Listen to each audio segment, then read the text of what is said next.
Have you ever wondered why God allows his chosen people to wander in the wilderness of exile, feeling abandoned and alone?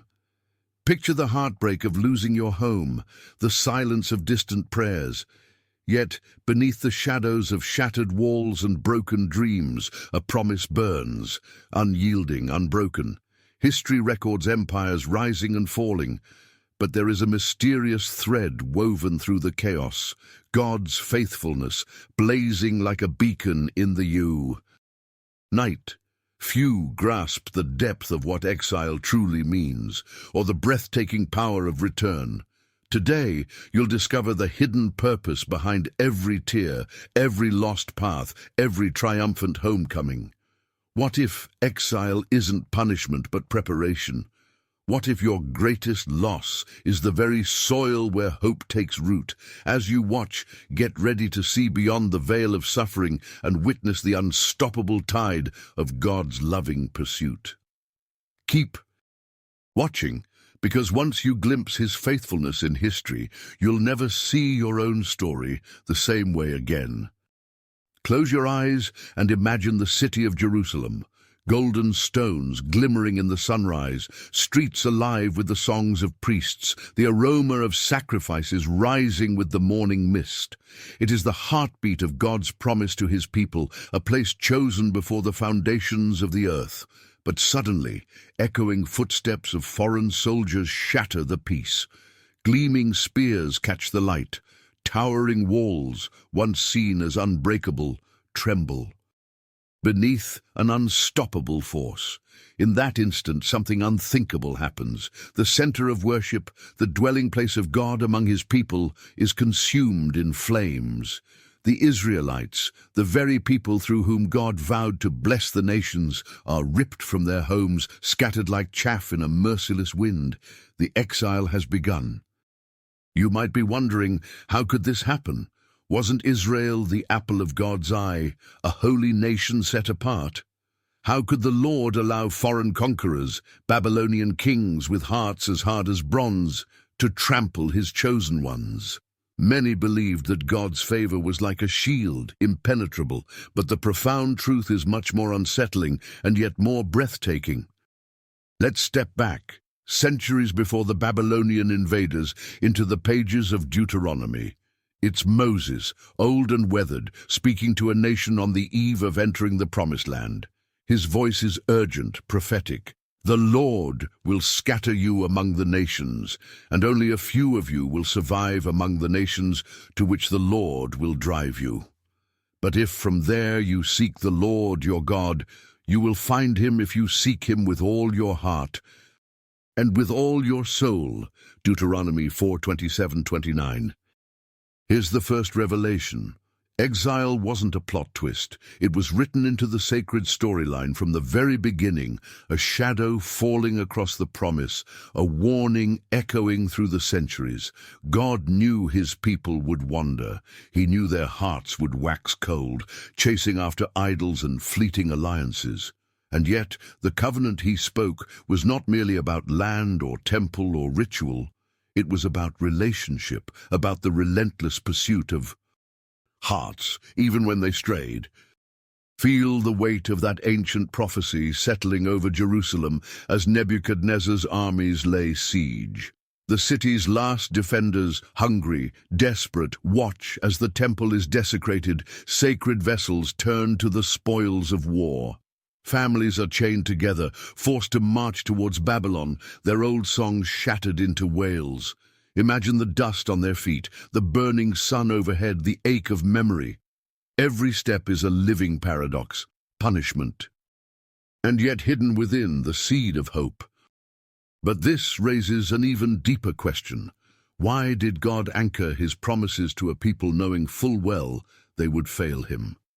This is where the narrative tension stretches almost to breaking. The exile is not simply history or consequence. It's proof of a God who is both just and unfathomably merciful, who will not let his people rest comfortably in rebellion, nor abandon them to despair. Listen to the words of the prophet Jeremiah, spoken as the first captives depart Jerusalem. For I know the plans I have for you, plans to prosper you and not to harm you, plans to give you hope and a future. Jeremiah 29:11. How incredible! God's message of hope arrives in the very moment of disaster. This shows us something profound about the divine heart. Judgment is not the end. Even in the darkest night, God's faithfulness is already planting the dawn.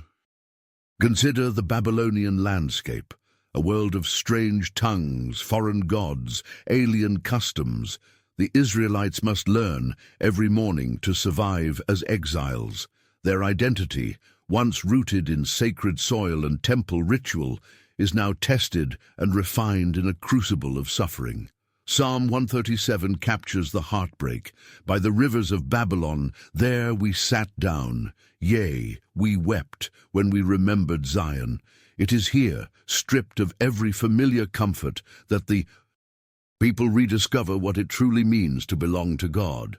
Exile becomes a paradoxical teacher, loss forging deeper longing, defeat sowing seeds of devotion.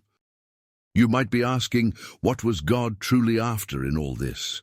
Why not shield his people from pain, preserve their temple, silence their enemies forever? The answer unfolds like a tapestry, each thread of history blended with mystery. The exile was not only discipline, but devastating mercy.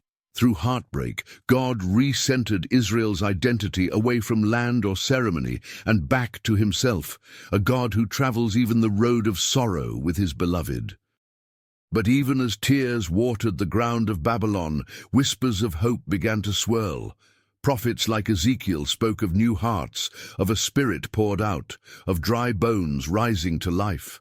Daniel, a captive in the king's court, dreamed of empires toppled not by armies, but by a stone not cut by human hands. Embedded within the pain was the stunning certainty: God was not finished. His purposes could not be thwarted by Babylonian might or Israelite failure. This mini-conclusion emerges from the ashes. The exile exposes the limits of human strength, but it blazes forth the unyielding power of God's covenant love. History's darkest chapters do not erase his faithfulness.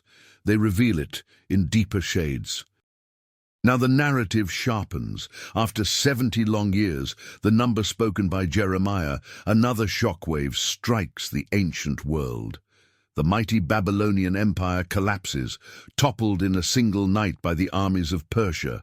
Suddenly, in an almost unthinkable twist, King Cyrus decrees that the Jews may return home, rebuild their temple and city. Isaiah had prophesied it generations before, calling Cyrus by name. Imagine being an exile and hearing the decree read aloud. The Lord, the God of heaven, has given me all the kingdoms of the earth, and he has charged me to build him a house at Jerusalem. Ezra 1-2. The promise, once distant and fragile, surges back into reality. Visualize families retracing their ancestors' path, not as captives, but as pilgrims coming home. The land, once desolate, stirs with hope. The scarred stones of Jerusalem await the healing touch of faith. Each footstep is heavy with memory, yet light with expectancy. Exile yields to return. Mourning is crowned with joy. What happened next changed everything, not just for Israel, but for the destiny of the world. But as these faithful returnees step through ruined gates, another more searching question emerges, a question that will echo through every generation. Why does God allow both exile and return? What hidden design shapes these movements, and what does it reveal about his heart for those who wander? What you're about to uncover in the next part will illuminate the soul of God's faithfulness, not just in ancient days, but in your own story today. Imagine standing on the threshold of a broken Jerusalem, breathing air thick with the scent of charred stone and old tears, the walls in ruins, the temple, Once the glowing center of hope, reduced to memory and dust, you crane your ears for the faint echo of singers who once filled the courts with praise, only to be met by silence stretching from the mountaintop into the void. Is this the faithfulness of God? You might be wondering, how can ruins be holy ground? Many have believed that God's favor rests in unbroken blessing, but the profound truth is this: in the shattered places, where everything familiar has been stripped away, the mystery of God's faithfulness is unveiled with blinding clarity. The exile is not only a physical displacement, but a spiritual crucible, a place where identity is deconstructed so that it can be forged anew in the heat of divine fire. The spiritual paradox hangs heavy. Israel's story is our story, writ large in sacred drama. The people chosen, set apart, fall into patterns of complacency, rebellion, and self-reliance. They mistake God's gifts for guarantees, his patience for permission. Then exile arrives, not merely as a punishment, but as a hard mercy. Theologians call this redemptive discipline, a love that is willing to wound in order to heal, to tear down what is false, so that what is true might stand. Hear the ache and yearning in Lamentations. Yet this I call to mind, and therefore I have hope. Because of the Lord's great love we are not consumed, for his compassions never fail. They are new every morning. Great is your faithfulness. Lamentations 3:21-23. Do you feel the tension? The exile's home is neither Egypt nor Canaan. It is in between, a holy liminality. The Israelites, cut off from ritual and homeland, must learn to seek God, not in grand processions or temple shadows, but in the quiet corners of captivity. There, a new theology is born. The God of the Exodus is also the God of exile, closer than breath, able to sanctify suffering, able to redeem even the years the locusts have eaten. Spiritual insight blooms in the hardest ground. The temple was destroyed, but the presence of God was not. The prophet Ezekiel, far from Jerusalem, sees a vision. The glory of God, radiant and mobile, wheels within wheels, moving across the earth to meet his people in the heart of their darkness. Imagine feeling the weight of this truth. God is not confined by geography or circumstance. The loss of external symbols becomes the doorway through which the indwelling presence of God bursts into the life of the exile. You may be asking yourself, how does a people maintain faith when every visible token of that faith is shattered? The answer unfolds in the quiet discipline of hope and memory. Israel learns to pray with new urgency. The practice of Sabbath, once tied to land, now becomes a lifeline, a beacon in unending weeks.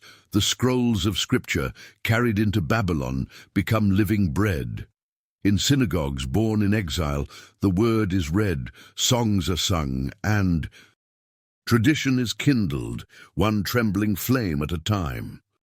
At a deeper level, exile forces the community to wrestle with the justice and mercy of God.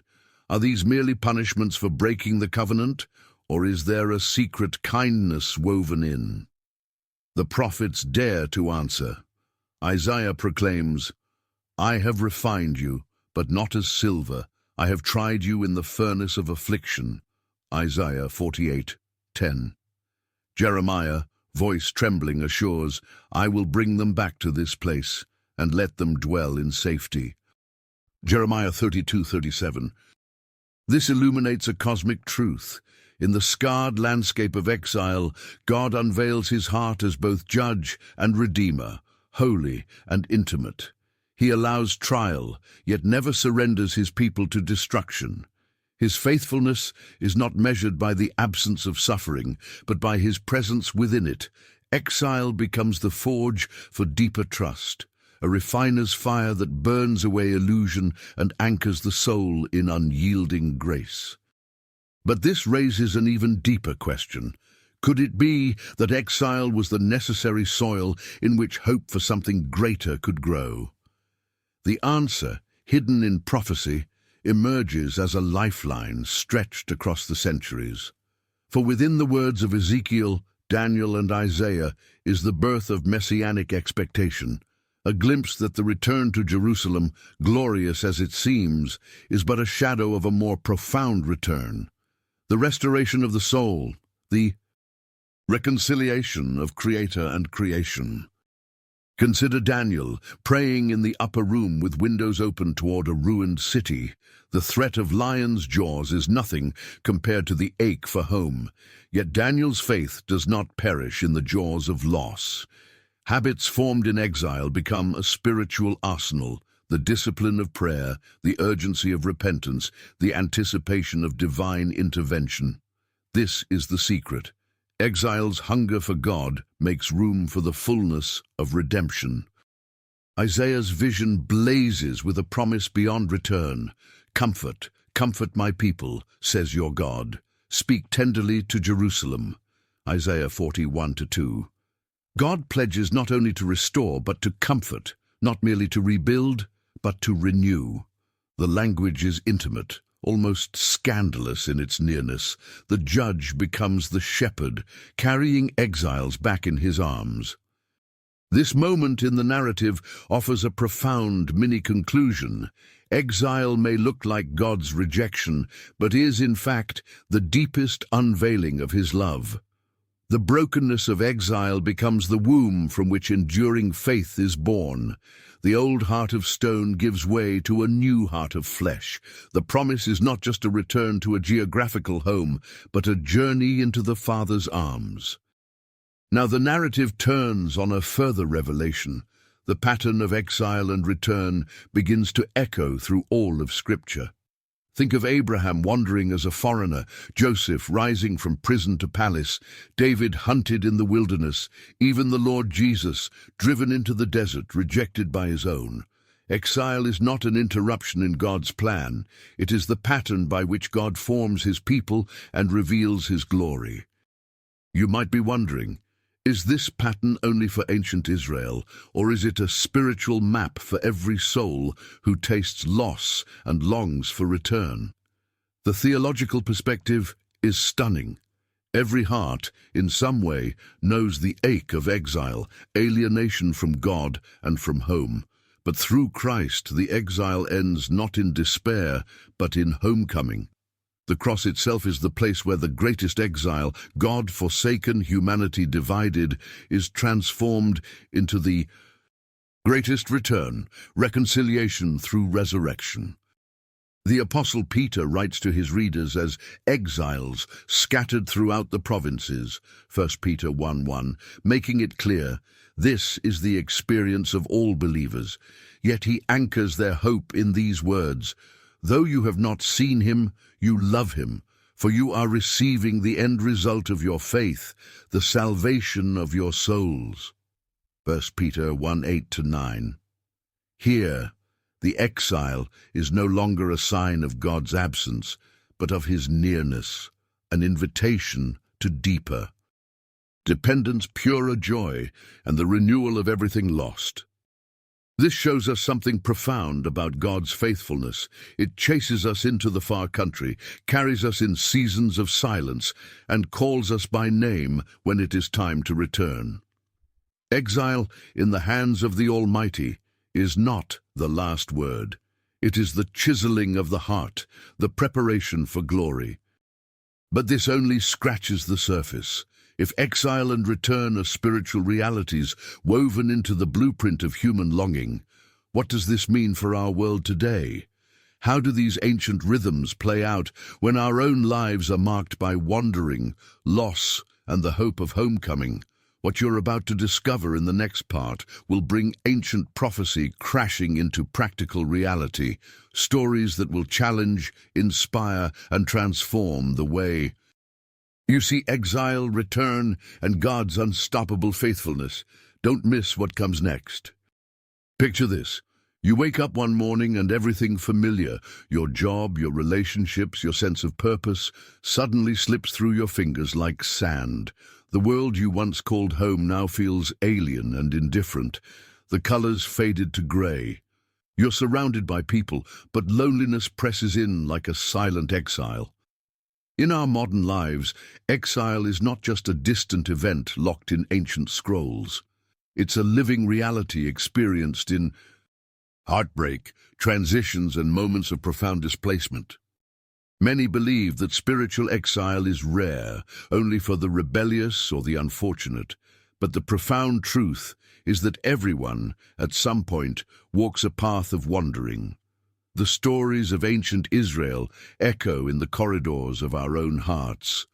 Think of the immigrant mother crossing borders, clutching her children's hands, longing for safety. Consider the teenager rejected by friends for their faith, or the executive abruptly dismissed. Confidence shattered, identity stripped bare. There are exiles in hospital waiting rooms, in prisons behind invisible walls, in quiet bedrooms late at night.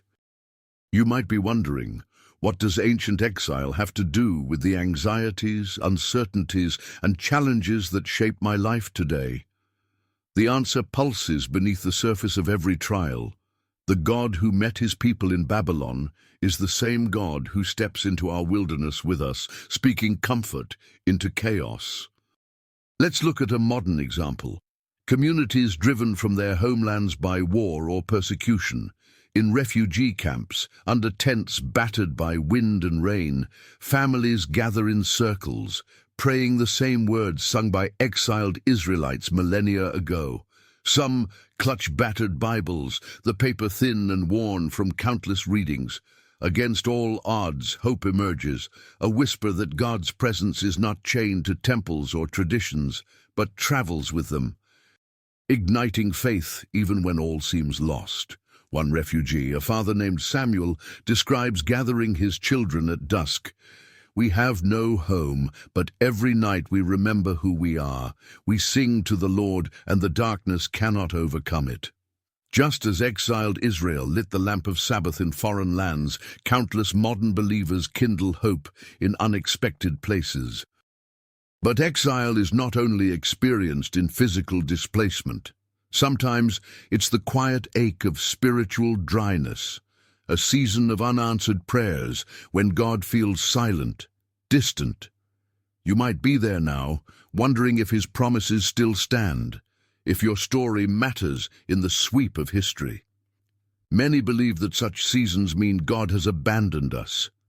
But the profound truth is that it's in these wildernesses that faith is often transformed from routine into revelation.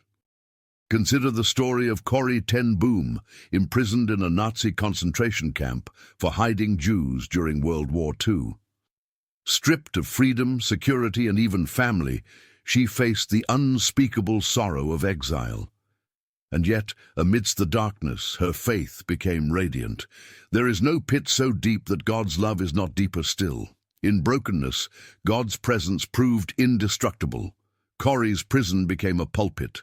Like Daniel in Babylon, her exile was not a grave but a garden for hope. This shows us something profound about the journey of faith. Exile is not only a place of loss, but often the birthplace of greater vision. In your career, when calling unravels, God invites you to rediscover purpose in him. In family strife or broken dreams, the heartbreak can uncover a longing for home, a place where your identity is not defined by failure, but by his unchanging love. The same pattern is seen in communities rebuilding after disaster. Take the survivors of Hurricane Katrina. For many, their world was swept away in hours, homes and histories washed into memory. Yet, as volunteers streamed in and churches opened doors, the scattered found one another and rooted their hope in God's enduring promise. Block by block, joy returned, not because everything was restored overnight, but because God was present in the rubble. Exile yielded to a new kind of belonging, a deeper trust, born not in abundance, but in shared struggle. You might be asking, But how can I trust God's faithfulness when my own exile stretches on, when the return seems impossible? The pattern of exile and return is not a formula, it's a holy invitation. God rarely works on our timeline. Just as Israel waited 70 years, an entire lifespan, so too are we called to perseverance, to watch for the glimmers of restoration that often begin in hidden, gentle ways.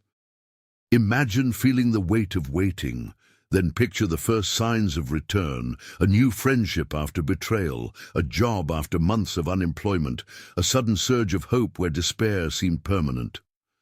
For the Israelites, it was the edict of a pagan king. For you, it could be a quiet answer to prayer, an unexpected door opening. The return isn't always dramatic, but it is always drenched in the fingerprints of God. See, I am doing a new thing. Now it springs up, do you not perceive it? Isaiah 43:19. The return is about restoration, but with a twist. It rarely means things go back to exactly how they were.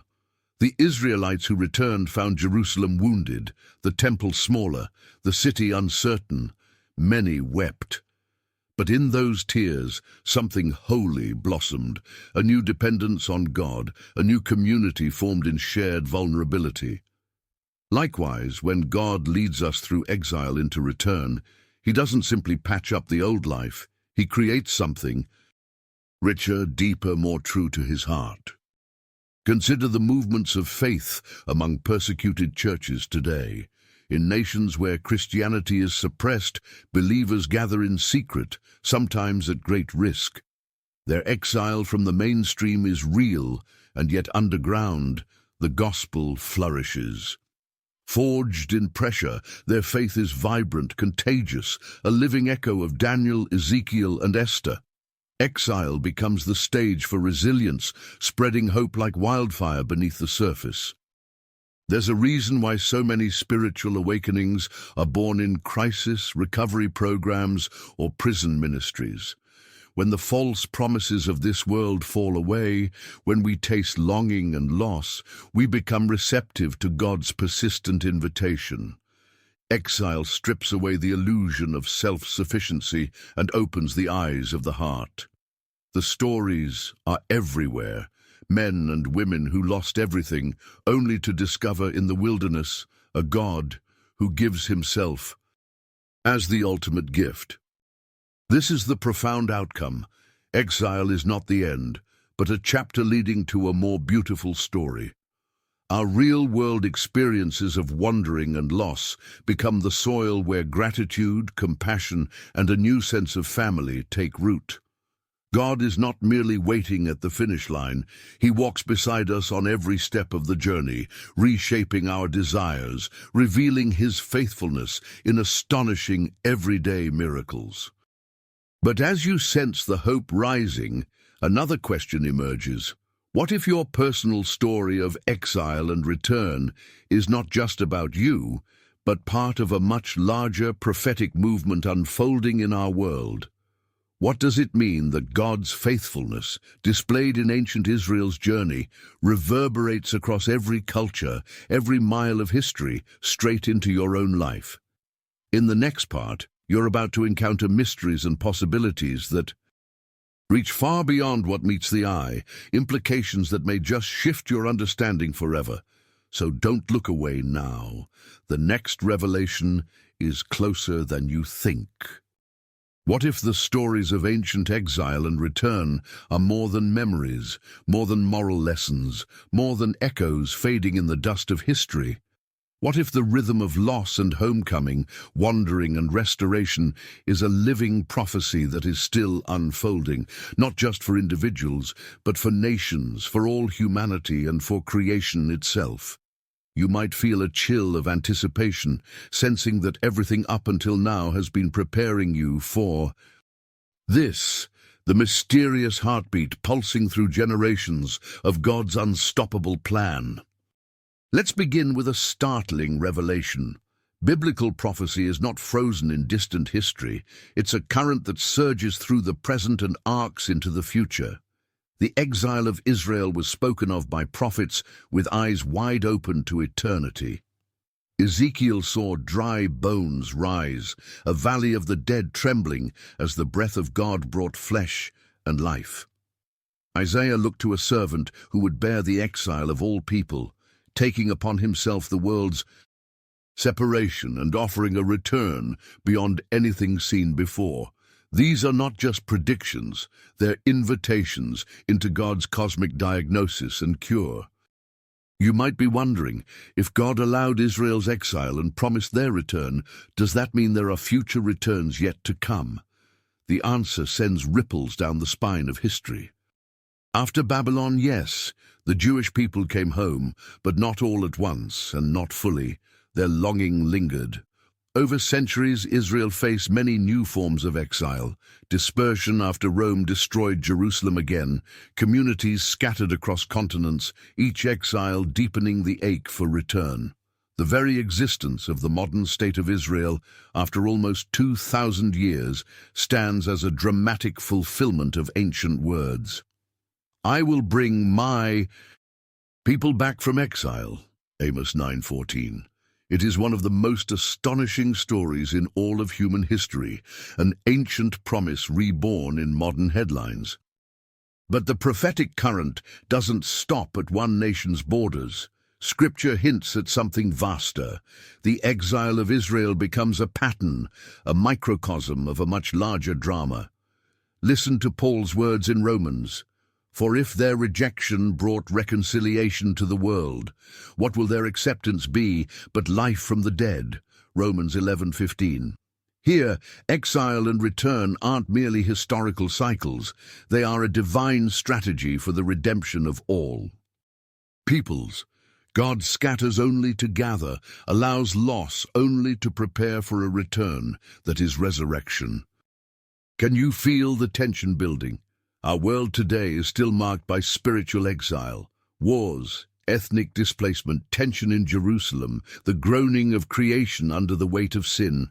All cry out for a final return. Isaiah foresaw a day when nations will come to your light, Isaiah 63, when the barriers between peoples dissolve at the feet of a returning king.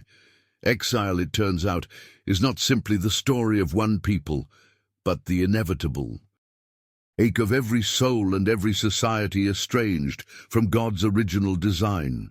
It is the shadow cast by rebellion, the fracture in the cosmic family.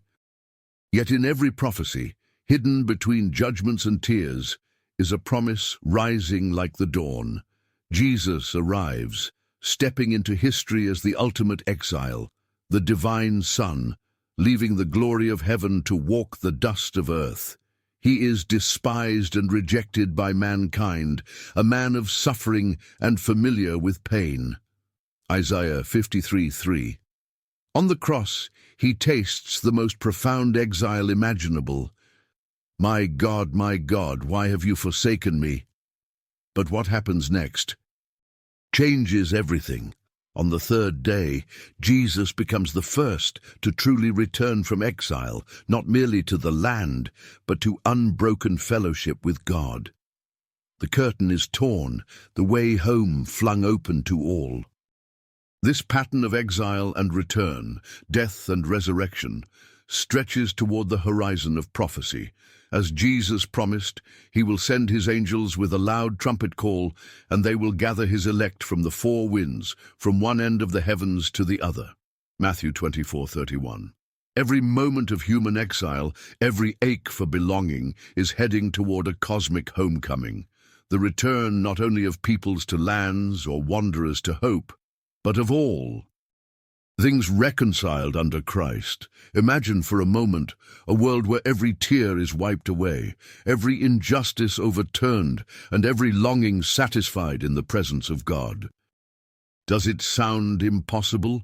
Many believe that the future is uncertain, the world too fractured to ever be healed. Yet the profound truth is, God's faithfulness is not only a comfort for the past, but a guarantee of the future. Each fulfilled prophecy points to a final fulfillment still ahead. a kingdom where earth and heaven embrace, where exile is only a distant memory and love is the native language. Let's pause and feel the weight and promise of these biblical images. A new Jerusalem descending like a bride, the nations streaming to worship, swords beaten into plowshares, wolves lying with lambs. Imagine the vividness. City gates never shut, fields bursting with harvest, music rising where there was only weeping. The return is not just a retracing of old steps, it is the unveiling of a world remade by grace, beauty, and justice. But with every prophetic vision, one tension remains. We live now in the already and not yet. We catch glimpses of return, but longing still lingers. We experience moments of homecoming, yet we still ache for more. You might be thinking, why the delay? Why is the exile not yet over for everyone? The answer, shimmering just beyond our reach, is rooted in God's commitment that all might turn and be healed. Even now, as in Babylon, God's people are called to pray for the peace of the city, to seek the welfare of the land, to live as witnesses of light in exile until the final trumpet sounds. This is the invitation and the challenge, to live as modern Daniels and Esthers, rooted in foreign soils, but with hearts set on the coming kingdom, to carry hope like exiled Israel, singing the Lord's song in strange lands, to prepare, both in heart and action, for the greatest return the world has ever known. You might be wondering, what should we do with all this? How can we, living in today's fractured world, embody the prophetic call to return, to reconcile, to prepare for a future so breathtaking it can hardly be imagined? What does it mean to build now with eyes on that horizon, to live as people shaped both by the memory of exile and the certainty of return? This leads us to a new turning point. The prophetic implications are not meant to be locked away in vaults of speculation or fear, but to shape daily hope and holy action. The promises of God are not just for someday, but for this hour, every choice charged with eternity. What you're about to discover next is how to root yourself in the rhythms of return even now, to deepen your connection to the God who gathers, heals, and leads you home, starting with your very next breath. Don't let go now. The most transformative revelation is just ahead, waiting to make this ancient hope alive within you. Imagine the hush that settles just before dawn, a moment suspended between darkness and light, silence and song. This is the sacred pause that invites us into the heart of exile and return, not simply a story of geography or history, but a landscape of the soul. You may have wondered if God only draws close to those already home, the faithful whose lives are unbroken. But the profound truth is this: the deepest spiritual connections often blossom precisely where we least expect, in the wilderness, in longing, in the ache of return. Let's return in spirit to the riverbanks of Babylon. Picture ancient Israelites with harps hanging silent on willow trees, hearts raw with loss, faces turned toward a homeland seen only in memory. Their yearning for God's presence becomes so acute that it carves out a new space, a holy emptiness waiting to be filled. How can we sing the songs of the Lord while in a foreign land? They ask. Psalm 137:4. But hidden within that question lies a paradoxical gift. Driven from the temple, they discover that the God they seek is nearer than their very breath. You might be wondering if exile, be it emotional, spiritual, or circumstantial, inevitably means separation from God's voice. Many believe distance is always a barrier, but the more profound reality is that exile often strips away illusions, distractions, and noise, compelling us to seek the presence of God in new, astonishing intimacy. The emptiness isn't abandonment, it's invitation. Consider this: in the absence of the familiar, we learn to hear God differently. The Israelites, deprived of priests, rituals, and the sounds of the temple, began gathering in small circles, reading the words of Moses, letting ancient promises echo in their midst. Around cooking fires and scattered scrolls, a new kind of worship was born, simple, honest, desperate, true. The synagogue arises not from abundance, but from loss. Here, the fire of spiritual connection is kindled, not in gold or stone, but in fragile, yearning hearts. This rhythm continues today. Has there ever been a moment in your life when all the usual ways to feel close to God evaporated? When worship lyrics felt hollow, prayers mechanical, community distant? You might have felt exiled from God's nearness. Yet it's often in these spaces of spiritual exile where the most authentic connection springs forth. Much like the Israelites, you learn to bring your whole self, questions, anger, confusion, before God. Trusting His shoulders are broad enough to bear every burden. The Psalms give voice to raw lament and radical hope, teaching us that even in the wilderness of doubt, God is listening, bending low and drawing near. Imagine feeling the weight of this truth. The cry, "How long, O Lord?" is itself the sign of connection, proof that your longing has not gone unheard.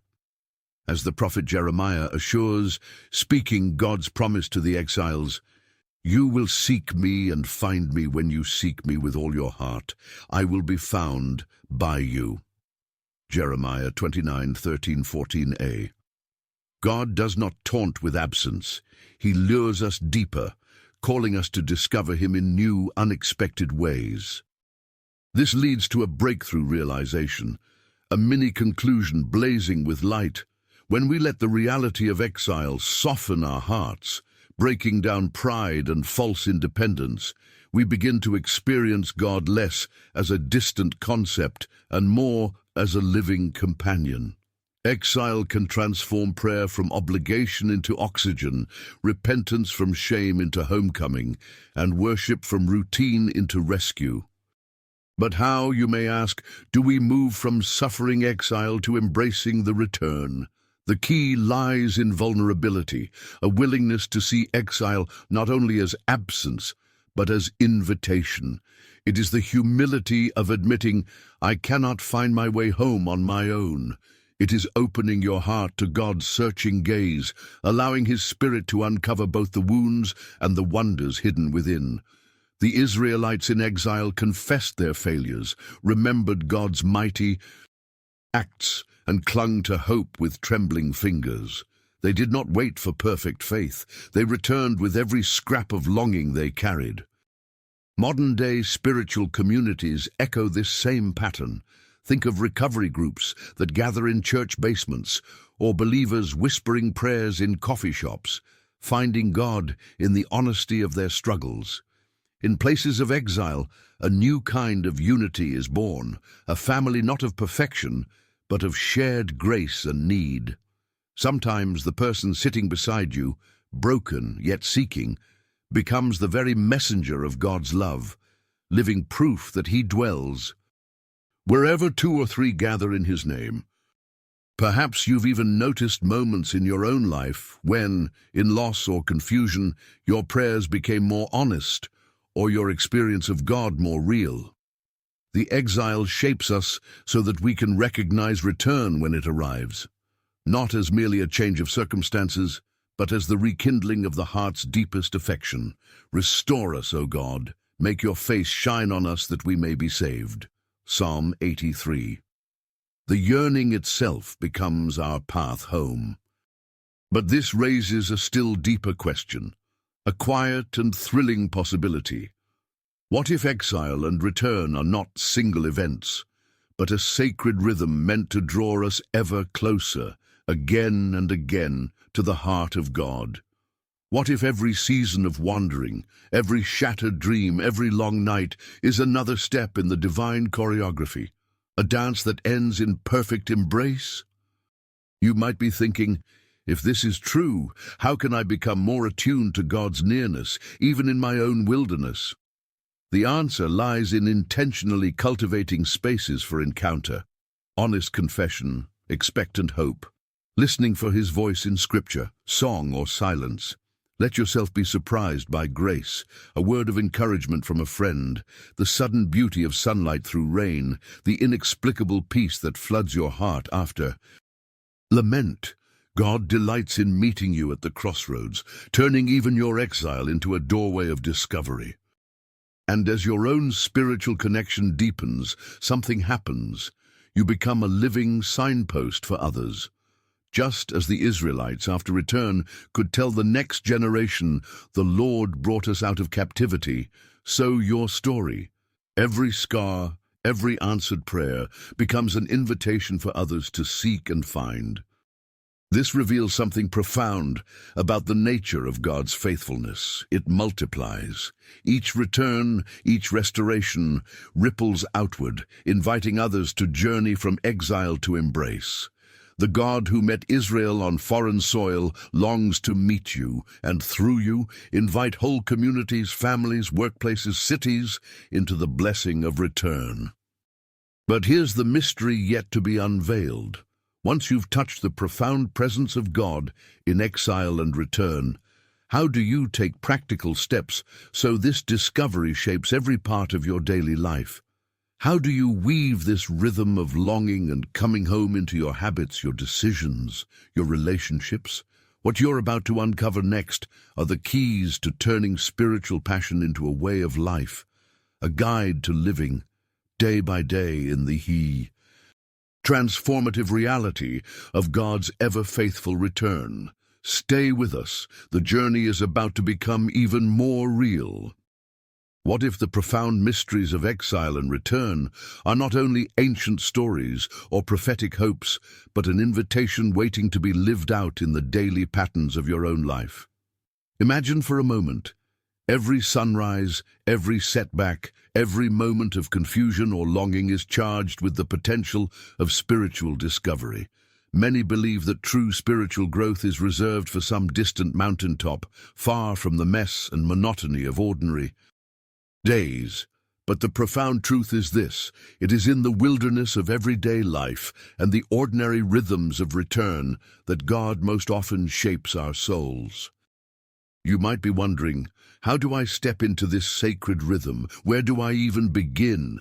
The answer is closer than you think, unfolding not in sudden leaps but in small, consistent steps, each one drawing you deeper into God's heart. Let's pause and marvel. Every one of these practices, honest confession, daily communion, Sabbath rhythms, community, listening, remembrance, service, hope, becomes a step on the sacred path from exile to return. Taken together, they form a powerful tapestry, woven with tears and laughter, longing and fulfillment. But this raises one last unsettling question. If you commit to this journey, what might happen, not only in your private life, but in the circles, relationships, and communities that you touch? Could one individual's small daily returns ripple outward to awaken a larger transformation in families, workplaces, or the wider world? What you'll discover in the next part is utterly thrilling. The way your personal journey of exile and return weaves into the collective story of God's people, a story of circles of hope, shared faith, and community revival. The movement from wandering to home is never only about you. Stay with us. The next step is about to ignite a fire that no exile can ever extinguish. Imagine a vast, empty plain, dust swirling in a restless wind, the silence punctuated only by hesitant footsteps. Exile so often feels solitary, a wilderness journey undertaken alone. Yet, hidden within the loneliness of exile, God plants the seeds of something astonishing: community. Many believe that spiritual breakthrough is an individual triumph, a solitary mountain scaled through sheer will. But the profound truth is this: in the story of exile and return, miracles happen most often in the presence of others, in moments when hearts unite across lines of experience, memory, and hope. Let's revisit the weary Israelites, dust clinging to their faces as they gather in Babylon, grief heavy in their silence. Picture one voice, shaky but determined, beginning to recite the words of Moses. A daughter joins in, then a neighbor. Soon, the entire remnant is joined by an invisible thread, the ancient stories binding them together, even far from home. The synagogue emerges, not in the grandeur of a temple, but in backyards and borrowed rooms where faith is woven through the fabric of ordinary lives. You might be wondering, can shared suffering truly forge deeper bonds? The answer whispers through centuries of sacred gatherings, from Israel's exiles to persecuted house churches, to the quiet resilience of recovery circles and midnight prayer vigils.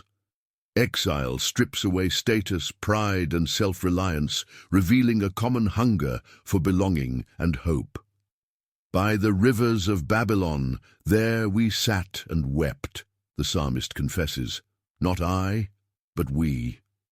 The language of exile is always communal before it is individual. Consider the first wave of Jewish returnees to Jerusalem. The land they loved is wounded, the city wall in ruins. But instead of giving in to fear or nostalgia, the people gather as one. They read the Torah aloud from sunrise to noon, weeping and celebrating together. Nehemiah, witnessing this scene, declares, "Do not grieve, for the joy of the Lord is your strength." Nehemiah 8:10. Strength is found not in isolation, but in shared worship. Honest confession, collective joy. Throughout history, the same pattern repeats. Communities devastated by war, natural disasters, or oppression often rebuild not by the strength of one, but in communion, hands joined, voices lifted, burdens carried by many shoulders. Picture the black churches of the American South singing spirituals that rise above anguish, or refugee congregations gathered beneath torn tarpaulins, clinging fiercely to the word and to each other. In exile and return, a new family is born, stronger for having suffered together. But it's not just the dramatic moments of collective crisis that spark shared faith. In everyday life, the power of community is no less transformative. Think of small groups meeting in living rooms, sharing tears and laughter, confessing doubts and declaring faith for one another when the darkness seems too thick. Picture friends who pray you through heartbreak, neighbors who remind you of God's goodness at your lowest, a congregation singing your hope back to life when your own voice falters. You might be asking, why does God choose to work through community? Wouldn't it be simpler for him to deliver us privately, one at a time? The answer lies in the very nature of God, a Trinity, eternal relationship himself. He created humanity for fellowship, a people, not mere individuals, reflecting his own love. Carry each other's burdens, and in this way you will fulfill the law of Christ. Galatians 6:2. In exile, burdens double. In community, they are halved. Shared faith magnifies hope, multiplies resilience, and makes joy almost uncontainable. Let's make it tangible. Imagine joining a circle of believers, some confident, some broken, all longing for return. Someone shares a story of loss, another offers prayer. Soon, encouragement flows, confessions rise, dreams are rekindled, and laughter breaks through, startling in its brightness. Shared exile gives birth to unexpected grace. Lives once marked by isolation now pulse with the lifeblood of belonging. This shows us something profound. God's faithfulness isn't only revealed in the privacy of your own heart, but in the echo of a neighbor's blessing, the embrace of a friend, the steady loyalty of a group that refuses to let you wander alone. The early church knew this intimately, meeting daily, breaking bread, holding all things in common, and witnessing in their unity a foretaste of the return for which all creation groans. But this raises a more penetrating question. What happens when our communities are fractured, when differences of opinion, background, or old wounds threaten to scatter us again into new little exiles? The answer isn't easy, but it's saturated with hope. The same God who called Israel back from Babylon, who reunited scattered disciples after the resurrection, still moves among us, calling us to forgiveness, reconciliation, and the hard, ongoing work of peacemaking. As Paul urged the Ephesians, make every effort to keep the unity of the Spirit through the bond of peace. Ephesians 4:3. Maybe you're part of a church or group struggling to hold together. Maybe family gatherings feel more like exile than home. Remember this: return always begins with someone willing to build a bridge, to share honestly, to serve sacrificially, to pray for wholeness even when wounds are raw. In doing so, you open space for God to heal not only your own exile, but to transform the collective story. And imagine, as communities rediscover the rhythm of return, confession, worship, Sabbath, shared service, they become beacons in a fragmented world. People witness a love strong enough to survive every exile and resilient enough to welcome every outsider. Faith becomes contagious, hope multiplies, the kingdom advances, and strangers are gathered as family. Now, at the close of this reflection, let your spirit linger on a final, breathtaking possibility, that sharing your journey of exile and return in all its messy honesty could become the catalyst for someone else's homecoming. That your life, lived boldly and vulnerably in community, might spark a chain reaction of return that ripples across generations. But what does it feel like, on a heart-deep level, to come home? Not just to God and not just to others, but to your truest self.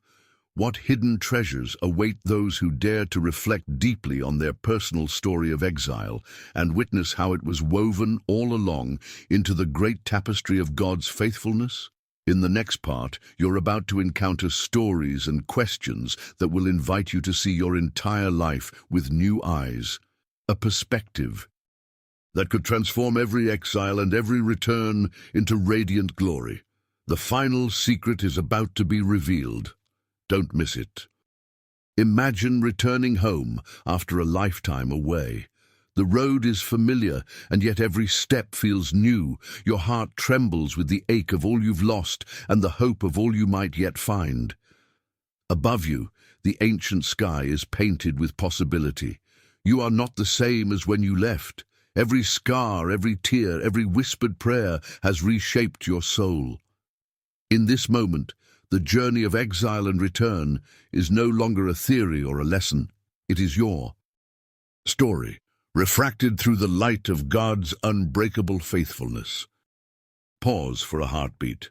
Let your mind sift through your own memories, the nights when God felt impossibly distant, when loneliness pressed against your chest and joy seemed buried forever, the days of wandering through grief, doubt, shame, or simply the slow erosion of hope. Maybe your exile wasn't dramatic but quiet and lingering, a gentle drift from your truest self. You might be wondering, did any of this pain have a purpose? Could it possibly shape anything good? Many believe that transformation requires mountaintop moments, dazzling miracles, but the profound truth is often more gentle, more hidden. God's greatest work is forged not in the absence of sorrow, but within it. He is the potter who shapes hearts with both pressure and tenderness, the faithful shepherd who never tires of pursuing through every valley and shadow. Let's listen into the stories that bring this mystery close. Picture Ruth, a young widow from a foreign land, her losses piled high, her prospects bleak. In her own exile, she clings to her mother-in-law Naomi, whispering, "Your people will be my people, and your God my God." With every uncertain step toward Bethlehem, she embodies the courage of a soul that chooses hope in the face of emptiness. Ruth's journey from Moab to Israel is a return story written not in grand miracles, but in everyday faithfulness. And woven deep in her story is the DNA of redemption. She becomes the great-grandmother of David, and through her, the Messiah enters the world. Consider the candid confessions of modern sojourners. There's Maya, who felt her faith unravel after her parents' bitter divorce. The rituals she had known became hollow, her prayers swallowed by sadness. For years, she drifted, lost in questions. But little by little, she discovered God's gentle whispers in unexpected places. A stranger's kindness, a verse remembered at just the right moment, an invitation to join a community that didn't flinch at her questions. Looking back, she says, I see that God was walking those lonely roads with me. My exile taught me to depend on His presence, not just His promises. Or listen to David, a successful professional whose life crumbled with a single phone call, his job lost, his sense of worth shattered. For months he wandered through anxiety and anger, but in the silence, in the gritty honesty of his fears, God met him. I finally prayed, God, if you're really there, I can't do this alone. That prayer opened a door. What I discovered wasn't quick success, but a peace I hadn't known before. I learned to trust God's faithfulness even before I saw the return. You might be asking yourself, is my exile really part of God's story? Are my failures woven into His faithfulness? The Bible bursts with an answer. Yes, even Jesus embraced exile. Born as a refugee, misunderstood by His own people, carrying on the cross the loneliness of the world. In the garden He prayed, my God, why have you forsaken me? In that deepest exile, He forged the path for your return. This shows us something astonishing. The journey is not wasted. Every exile trains your eyes to see God's presence where it was once overlooked. Every return calls you to deeper gratitude, not simply for what you regain, but for how you have been remade. Imagine feeling the weight and grace of your story as part of God's tapestry, like shattered pottery, repaired with lines of gold. Your cracks become radiance. The Apostle Paul declares, we rejoice in our sufferings, knowing that suffering produces endurance, and endurance produces character, and character produces hope. Romans 5:3-4. Your endurance, the faith hammered out in silence and confusion, is the bedrock of hope, not just for yourself, but for all who journey after you. Let's bring these themes close to home. What would it look like for you to reflect honestly on your journey? Take a few moments in stillness. Ask yourself, where have I tasted exile? What losses, mistakes, or questions have marked my path? Where, perhaps quietly, have I sensed God's gentle invitation to return? You might journal a memory, sketch a scene, or simply whisper a prayer. God, show me how you've carried me, even when I couldn't see it. But don't stop with mere recollection. See your story as an offering. The gift of your return is not just for you, it is for your family, your friends, your community. Every time you choose hope, every time you share how God met you in exile, you carve out a path for another soul to come home. Exile is isolating, but return is contagious. Never underestimate the ripple of your honesty, your kindness, your willingness to walk with others in their wandering. Here is a final mini-conclusion, a shining thread drawn through every story. God's faithfulness does not erase your scars. It transforms them into windows of hope. Even now, in moments when you still feel the ache of longing, He is at work, pursuing, healing, inviting you to trust. But this raises one last breathtaking question, one that echoes not just in your personal story, but in the destiny of the world. If God can bring beauty out of your exile, what could He do if a generation chose to live honestly, love deeply, and return again and again to His unfailing presence? What would your family, your church, your city, what would the world look like if exiles became guides, if wounded wanderers became ambassadors of hope? You're standing on the brink of a brand new page in your story. The journey of exile and return is never truly finished, never a circle closed, but a spiral drawing you ever closer to the heart of God. Are you willing to step out, to trust that every wandering leads toward a greater homecoming? In the presence of this truth, your next step could change eternity, for you and for those still longing to find their way home. Don't turn away now. The greatest chapters are still being written, and your story is part of God's unstoppable faithfulness through all of history. Now we can clearly see that every moment of exile and every act of return, whether in ancient Israel, the church throughout the centuries, or our own private valleys, are woven together in a tapestry far greater than we ever imagined. When we bring all these truths together, patterns emerge. Exile is never the end, and God's faithfulness is never absent, not for a single breath or heartbeat.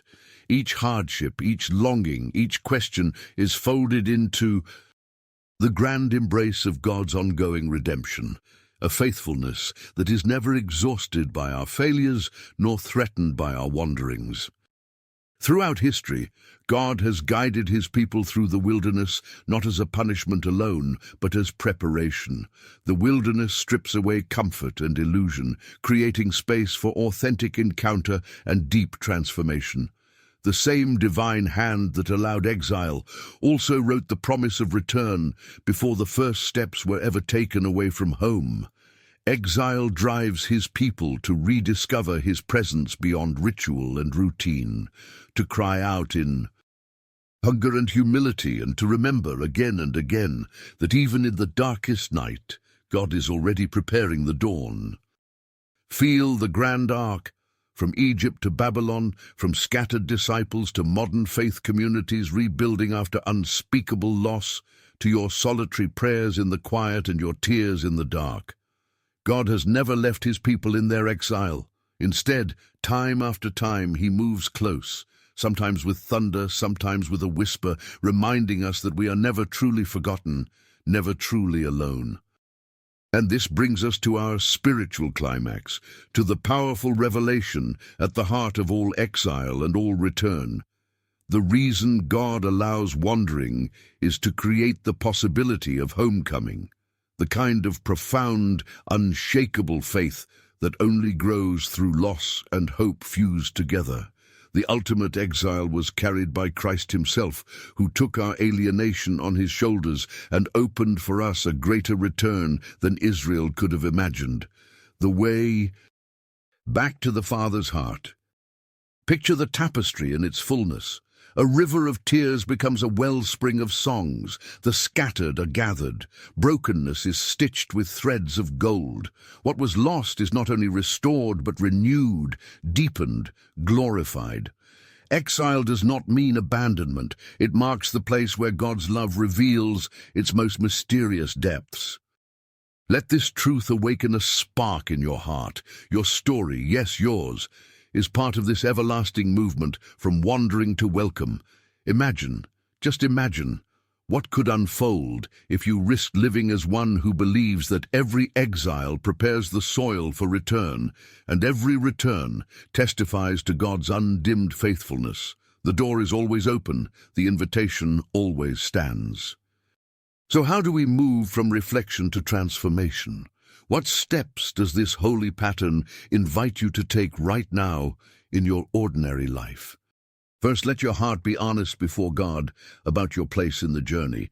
Are you in exile, a season of doubt, loss, or distant wandering? Or are you tasting the first sweetness of homecoming?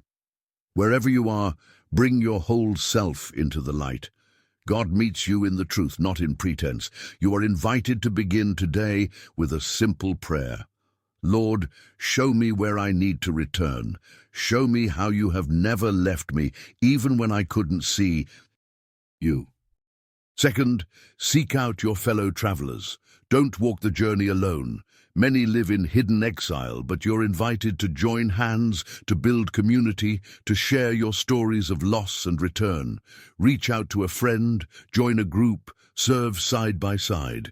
The journey from wandering to home is meant to be shared. Your testimony may be the signpost someone else desperately needs. Third, cultivate rhythms of remembrance and hope. Build altars in your memory, moments where God proved faithful. Write them down, celebrate them, tell them to your children or your friends. Let gratitude shape your days and trust shape your future. When you begin to anchor your life in the remembrance of God's faithfulness, you become resilient. No exile can shake you. No darkness can overcome you. Fourth, live as a participant in God's story of restoration, right where you are. Perhaps there's a relationship to be healed, a practice of Sabbath to rekindle, a step of reconciliation or forgiveness to take.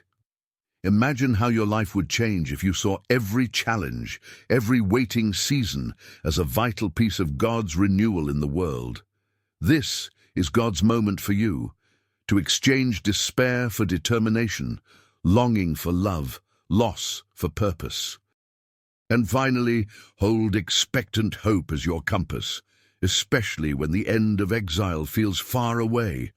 The God who returned Israel from Babylon, who raised Christ from the grave, has promised, "I will not leave you as orphans, I will come to you." John 14:18. Let this hope burn in your spirit. Let it guide your prayer, your choices, and your love, not just for today, but for every tomorrow. As the people of God, we do not just read these stories, we live them. Exile and return, doubt and breakthrough, wandering and finding home, again and again. And when you share your journey in the comments below, your moments of exile and the ways God has brought you back, you join a cloud of witnesses testifying to a truth that cannot be silenced. God's faithfulness endures, unbroken, for every generation. So now I invite you, share your story of exile and return, however small or great, in the comments below. How has God already shown his faithfulness to you in the waiting, in the wandering, in the long way home? What return are you still praying for? If you feel led, share this message with someone who needs to know that their wandering is not the end. Your story may become the catalyst for someone else's homecoming. And don't miss what is coming next. We'll be diving even deeper into the mysteries of restoration, exploring the surprises of God's grace throughout Scripture, and learning how to become bearers of hope in a world that still waits for its ultimate return. Make sure you follow, subscribe, or turn on notifications so you don't miss a moment of what God wants to reveal next. So let's end with a declaration, one that captures this journey, echoes in the heart, and guides us forward with unwavering trust. Wherever you wander, however long the night, the faithfulness of God is the road that always leads you home. Let that promise settle in your soul. Let it shape your today, anchor your tomorrow, and become the song you carry for a world still longing for its return. For in every exile and in every homecoming, God's love is the story that makes all things new. Share your story, because in his faithfulness, none of us wanders alone.